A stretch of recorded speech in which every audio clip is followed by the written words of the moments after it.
Good morning, सुप्रभात प्रिय भाई और बहनों, जय मसीह की। आज के सुबह में हम लोग एक अन्य विषय पर बात करेंगे और इससे पहले कि आगे बढ़े, आइए हम लोग प्रार्थना करते हैं। परमेश्वर, धन्यवाद देते हैं सुबह के लिए प्रभु। आपका अनुग्रह, आपका प्रेम हमारे लिए बहुत आयत के साथ है परमेश्वर। धन्यवाद कि प्रभु आप हमें हर दिन एक नया दिन देते हो। और प्रभु यीशु, इस नए दिन में परमेश्वर प्रभु हम आपके साथ प्रभु आपके अनुग्रह को जानने पाए परमेश्वर पिता। हर एक को प्रभु, जो जितने भी भाई बहन परमेश्वर प्रभु यीशु पिता, आज इस समय में प्रभु यीशु परमेश्वर इस वचन को देख रहे हैं पिता, हर एक को ब्लेस करने धन्यवाद देते यीशु नासरी के नाम से, आमीन। तो जिस विषय में बात करेंगे वो है तैयारी के विषय में, क्योंकि तैयारी का जो विषय है वो बहुत महत्वपूर्ण है और परमेश्वर का वचन हमें इस विषय में बहुत ही सिखाता है, बहुत तरीके से सिखाता है कि हमें तैयार रहने की ज़रूरत है। जब हम संगति में आते हैं तो अगर हमारा मन तैयार नहीं तो फिर हम पूरी तरीके से परमेश्वर को अपने आप को दे नहीं पाएंगे। ना हम उतने अच्छे से, ना ही उतने बेहतर तरीके से हम उसके वचन को सुन पाएंगे, ना ही उतने अच्छे से हम उसकी आराधना कर पाएंगे। तो तैयारी के विषय में हम लोग एक वचन देखते हैं जो है 2 तीमुथियुस का अध्याय 4 और वचन 1 और 2। यहाँ पर वचन 1 इस प्रकार कहता है कि परमेश्वर और मसीह यीशु को गवाह करके जो जीवितों और मरे हुओं का न्याय करेगा और उसके प्रकट होने और राज्य की सुधि दिलाकर मैं तुझे आदेश देता हूँ कि तो वचन का प्रचार कर, समय और समय तैयार रहे और हर प्रकार की सहनशीलता और शिक्षा के साथ उलझना दे और डांट और समझा। तो यहाँ पर हम देखते हैं कि परमेश्वर का वचन जो पौलुस के द्वारा यहाँ पर 2 तीमुथियुस की पुस्तक में हमने जो देखा वो किस प्रकार से बात करता है। तो कई सारी बातें हैं यहाँ पर, परंतु हम जिस विषय में बात करें वो है तैयार रहने के लिए। तो यहाँ पर वचन 2 में पौलुस लिखता है कि अपने शिष्य तीमुथियुस को लिखता है कि समय असमय तैयार रहे और हर प्रकार की सहनशीलता और शिक्षा के साथ उलझना दे, डांट और समझा।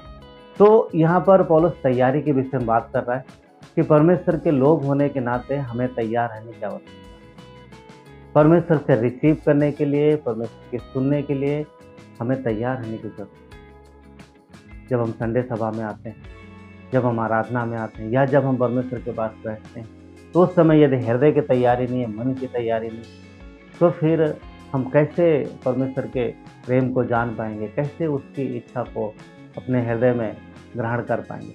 तो तैयारी बहुत जरूरी है। तैयारी के विषय में बाइबल बहुत ही स्पष्ट तरीके से बात करती है कि तैयारी जो है वो बहुत इम्पोर्टेंट है।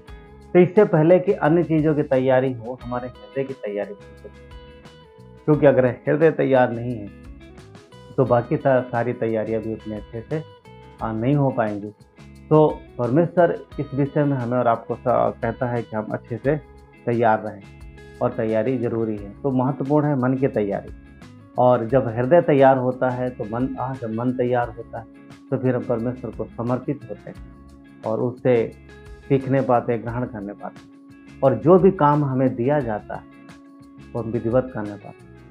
कई बार अगर हृदय तैयार नहीं है तो कोई काम अगर दिया गया है तो वो काम अच्छी तरीके से नहीं हो पाता है, क्योंकि वो बोझ लगेगा, वो भारी लगेगा। या फिर दूसरी बात और है कि कई बार उसमें अपनी समझ का भी सहारा ले लेते हैं, या कई बार जो कहा जाता है उसको अपने तरीके से भी करने की कोशिश करते हैं।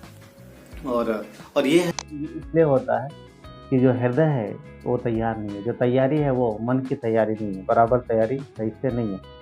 और अगर हम देखते हैं इफिसियों का 5 और 16 कहता है कि समय तैयार, एक्चुअली इफिसियों का 5 अध्याय और वचन 16 कहता है कि अवसर को बहुमूल्य समझो क्योंकि दिन जो है वो बुरे हैं। तो अवसर यानी परमेश्वर ने जो हमें मौका दिया है और जो भी काम हमें दिया है उसमें हमारे हृदय की तैयारी की करती है। परमेश्वर का धन्यवाद कि उसने हमें इस योग्य समझा। आपको कोई काम मिलता है या कोई काम दिया जाता है, तो परमेश्वर का धन्यवाद दो कि उसने आपको इस योग्य समझा है। तो कई बार अगर हृदय की तैयारी नहीं होती है तो दिए गए काम को अच्छे से करने की समझ बुद्धिमत्ता भी नहीं होती। और अगर हम देखते हैं मत्ती के 25 अध्याय में, तो वहाँ पर जो 10 कुँवारियों का दृष्टांत हम सब जानते हैं, उसको बहुत फेमस है, हम सब पढ़ चुके हैं। 5 जो होती हैं उन्होंने एक्स्ट्रा तेल लिया होता है, और 5 जो हैं उनके पास सिर्फ वही होता है जो मसाल में तेल। और वचन कहता है कि दूल्हे को आने में देर होती और उनकी मसाले जो हैं वो बुझने लगती, तो वो मांगते हैं दूसरों से कि हमें भी दे दो। तो यहाँ क्या है कि उनकी तैयारी सही नहीं है, अच्छी नहीं है, तैयारी बराबर नहीं है। उन्होंने बस प्रेजेंट के लिए देखा कि हाँ बस इतना हो जाएगा, उन्हें लगा कि वो पर्याप्त है ना। परंतु यहाँ पर देखते हैं कि जो दूसरी 5 हैं उनकी तैयारी बेहतर बताई। वो तैयार थे पूरी तरीके से। हालांकि जो दूल्हा है वो देर में आता है, वो अपने समय पे नहीं आया, परंतु वो तैयार थे कि वो चाहे जब आए हम उनके पास तेल पर्याप्त। तो ये क्या प्रकट करता है? हमारी तैयारी को। कई बार वो 5 जो कुँवारियाँ हैं, जो 5 वो लड़कियाँ हैं, उनके तरीके से कई बार विश्वासी लोगों का सोच विचार हो सकता है, अरे चलो ठीक है, इतना तो एनफ होता है, इतना ठीक है। मगर अफ़सोस ठीक है, आपके साथ तो ठीक है, परंतु हमारी तैयारी बेहतर तैयारी।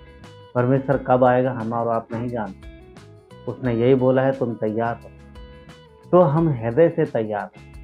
अगर अचानक पता चले कि वो अभी आने वाला है या फिर कल आने वाला है, कितने सारे लोग कह सकते हैं और बोलेंगे, उनके हृदय में रहेगा, अरे प्रभु इतनी जल्दी क्यों आ गया, अभी तो हम तैयार नहीं हैं। हम नहीं जानते कि वो कब आने, वो कभी भी आ सकते। हमें तैयार रहने की ज़रूरत है, हमारे हृदय की तैयारी होने की ज़रूरत है। बहुत ज़रूरी है कि हम तैयार हैं। ये जीवन थोड़ा है,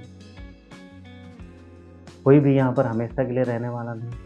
एक दिन हम धरती छोड़ के अपने परमेश्वर के पास, तो हमारी तैयारी वहाँ।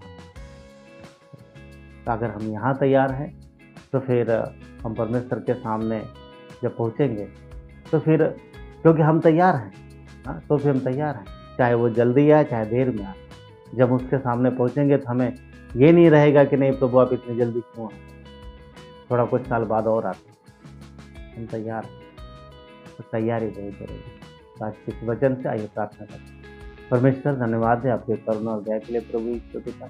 हम सबको हृदय से तैयार रहने में मदद करो प्रभु, क्योंकि परमेश्वर धरती पर बहुत कुछ है जो आपके साथ विश्वास योग्यता के चाल में प्रभु बाधा लेके आता है, परंतु प्रभु हम तैयार हैं। परमेश्वर अपने साथ तुम तैयार हो, हमें तैयार रहने की जरूरत है प्रभु। हर एक भाई बहन को परमेश्वर आशीष देना और आपके अनुग्रह से भरना, परमेश्वर आपके प्रेम से भरना। धन्यवाद है यीशु नासरी के नाम से, आमीन।